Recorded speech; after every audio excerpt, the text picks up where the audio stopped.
생명의 샘가에서 출애굽기 묵상을 합니다. 오늘은 111번째 시간이죠. 40장 1절에서 16절까지 성막 봉헌에 관한 규례입니다.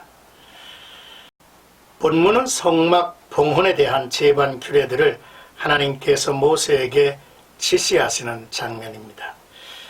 그 결과 성막의 봉헌 날짜와 성막 기물들의 배열 위치가 정해졌습니다. 이처럼 성막의 건축은 구상과 설계, 작업과 봉헌에 이르기까지 모든 단계가 하나님의 뜻을 쫓아 그 말씀에 따라 진행이 되었습니다. 하나님이 디자인하시고 설계하시고 진행하신 일이죠. 그러므로 성막의 실질적인 주인은 하나님이십니다. 따라서 하나님께서는 성막 건축의 모든 진행 단계를 세심하게 주시하고 계셨습니다. 사실 하나님께서는 그의 백성들과 함께 하시기 위하여 임마누엘의 장소로 성막을 건축하기로 영원 전부터 계획하신 것이죠. 이같이 그 백성과 함께 하시고자 하신 하나님의 뜻은 성막의 봉헌으로 실현이 되었는데, 임마누엘 하나님이 실제적으로 그의 백성에게 당신의 모습을 드러내신 것은 바로 예수 그리스도의 성육신을 통해서입니다. 결국 구약 시대의 성막은 바로 신약 시대 예수 그리스도의 예표입니다. 오늘날에도 성령을 통하여 여전히 성도들과 함께 계시는 임마누엘 하나님이시죠. 성막 안에 비치할 모든 기구들, 그리고 제사장들에게 옷을 입히고 기름을 부어 거룩하게 했습니다. 이제 오늘 본문의 단락을 살펴보도록 하겠습니다. 1절에서 8절까지는 성막 건축의 세부 지침이죠.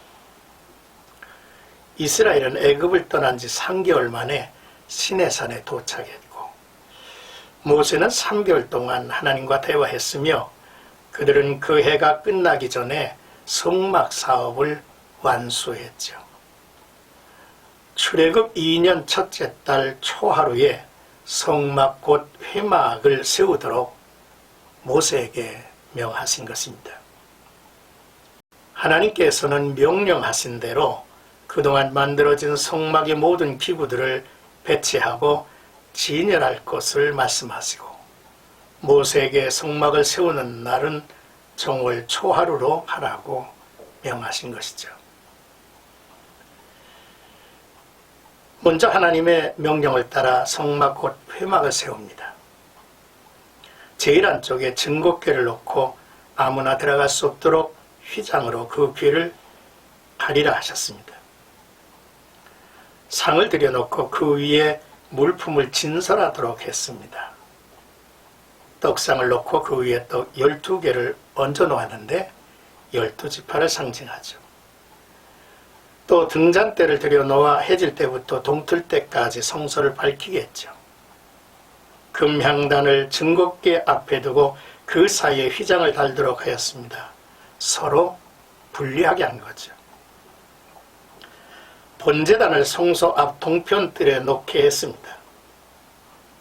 그리고 물두멍은 제사장의 성결을 목적으로 만들었는데 회막과 번제단 사이에 놓고 물을 담았습니다. 뜰 주위에 포장을 치고 뜰 문에 휘장을 달도록 하였습니다. 모든 건축물의 값어치는 설계에 의해서 결정되는 것이죠. 9절에서 16절까지 모든 기구를 성결하게 하라는 명령입니다. 하나님께서는 성소에 들여놓은 모든 기구들의 관유를 발라서 거룩한 것으로 구별된 물건들이 되게 하였고, 또 뜰에 있는 번제단도 기름을 발라서 거룩하고 구별되게 했고, 또한 물두멍도 그리했습니다. 성소의 기구들은 거룩하게 구별하고 제사장들도 성결하게 하여 그 직무를 수행하게 합니다. 제사장들은 몸도 깨끗이 씻으나 육체적 정결만을 위한 의식이 아니죠. 거룩한 옷을 입어 성소에서 섬기기 위한 정교한 옷을 입어야 했습니다. 아론의 자손들이 제사장 직분을 수행하게 된 것은 하나님의 주권적인 택정하심 때문이며 인간의 능력이나 그 밖의 요인이 아니었음을 우리는 볼 수 있습니다. 이처럼 성막의 모든 기구들도 인간의 뜻이 아니라 하나님의 뜻대로 제작이 되었고 제사장도 하나님의 주권적인 선택에 의해서 세워졌다고 하는 사실입니다. 제사장들에게 거룩한 옷을 입히고 또한 기름을 붓고 그와 그의 자녀들이 이어서 구별된 제단을 섬기는 이들이 되게 했던 것입니다. 우리는 하나님이 설계하신 하나님의 나라에 머무는 축복을 받는 백성들이죠. 나라, 교회, 그리고 우리 하나하나가 하나님께서 설계하시고 이끌어 가시는 대상이라는 사실이죠. 그래서 우리는 하나님의 주권을 믿습니다. 그래서 우리는 하나님 앞에 순종하죠.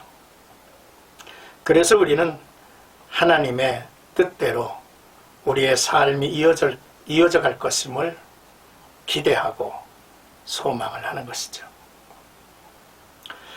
그러므로 우리는 하나님께 택함받은 자임을 알아야겠죠. 또한 우리를 물로 씻어 정결하게 하시고 성결한 옷을, 거룩한 옷을 지어 입혀주시고 성령의 기름 부으심으로 하나님의 자녀, 하나님의 백성을 삼으시겠다는 주님의 뜻을 발견하게 합니다. 우리가 출애굽기를 참 오랫동안 읽고 묵상을 했습니다. 힘들고 지루하기도 하고 또 어떤 것들은 반복이 되어서 특별히 새롭게 느껴지지도 않는 그런 부분들도 없지 않았지만 그러나 이 출애굽기서를 통해서 우리는 하나님과 우리 사이에 무엇이 하나님 편에서 어떻게 이루어졌는가에 대해서 놀라운 사실을 깨닫게 되는 것이죠. 이제 2, 3일이면 출애굽기서를 마무리하겠습니다. 나와 여러분들이 이 출애굽기가 다시 돌아보아지며 또한 정리가 되었으면 좋겠습니다. 그런 은혜가 나와 여러분들에게 있기를 주의 이름으로 축복합니다.